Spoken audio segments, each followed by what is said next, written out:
कहते हैं हर राजनेता के भीतर एक ऐसा इंसान छिपा होता है जिसे दुनिया देख नहीं पाती। जगदम्बिका पाल सिर्फ 31 घंटे के मुख्यमंत्री या 2014 के टर्निंग पॉइंट भर नहीं है।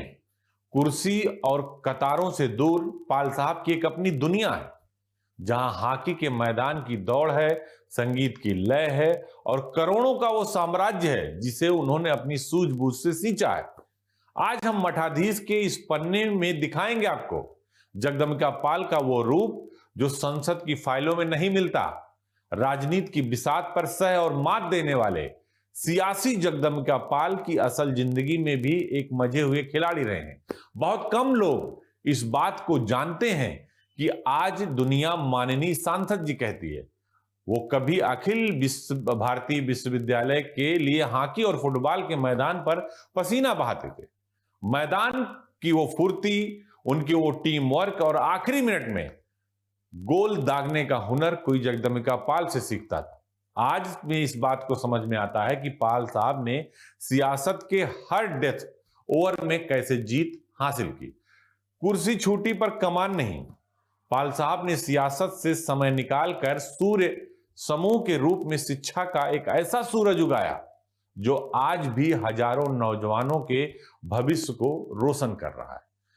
लेकिन आज की इस आधुनिकता के बीच भी अपनी जड़ें नहीं भूली। अखिल भारतीय भोजपुरी महोत्सव के जरिए जगदम्बिका पाल ने अपनी माटी की बोली को वो सम्मान दिलाया जिसकी वो हकदार थी। पढ़ना, संगीत सुनना और नई नई जगहों की मुसाफरी करना पाल की ये रुचियां हैं जो उन्हें एक राजनेता से इतर एक संवेदनशील इंसान भी बनाती है। क्योंकि कहते हैं बस्ती में अगर आपको कुछ करना है तो जगदम्बिका पाल की सियासी समझ और ताकत को भी आपको समझना होगा।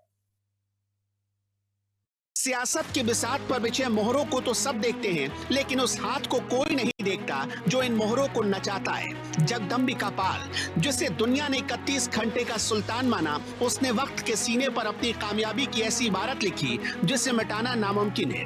आज मठाधीश में हम उस शख्सियत को बेपर्दा करेंगे जो खादी के नीचे खिलाड़ी का दिल और करोड़ों के साम्राज्य का दिमाग रखता है। कुर्सी से परे, रसूख के उस पार, खादी पहनने से पहले जगदम्बिका पाल ने मैदान की धूल फाकी थी। ये वो दौर था जब उनके हाथों में फाइलें नहीं, हॉकी स्टिक और पैरों में फुटबॉल हुआ करती थी। अखिल भारतीय विश्वविद्यालय का प्रतिनिधित्व करने वाला ये खिलाड़ी जानता था कि गोल कैसे दागा जाता है। मैदान की वो फुर्ती आज भी उनकी राजनीति में दिखती है।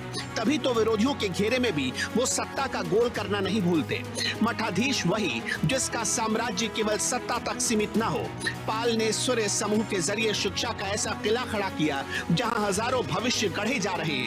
और जब बात अपनी माटी की आई तो अखिल भारतीय भोजपुर महोत्सव के मंच से उन्होंने अपनी भाषा को वो बुलंद आवाज दी जिसने लुटियंस दिल्ली को भी भोजपुरी के आगे झुकने पर मजबूर कर दिया। पढ़ना, संगीत और मुसाफिरी, पाल साहब ने अपनी रूह को कभी सियासत की बेड़ियों में बंधने नहीं दिया। हर कामयाब साम्राज्य की एक नींव होती है। पाल के साम्राज्य की नींव है स्नेह लता पाल, 3 बच्चों का भरा पूरा परिवार और 19 करोड़ 35 लाख से ज्यादा की ये वैभवशाली संपदा। ये महज आंकड़े नहीं है, ये उस संघर्ष की गवाही है जो बस्ती से शुरू होकर दिल्ली के शिखर तक पहुंचा।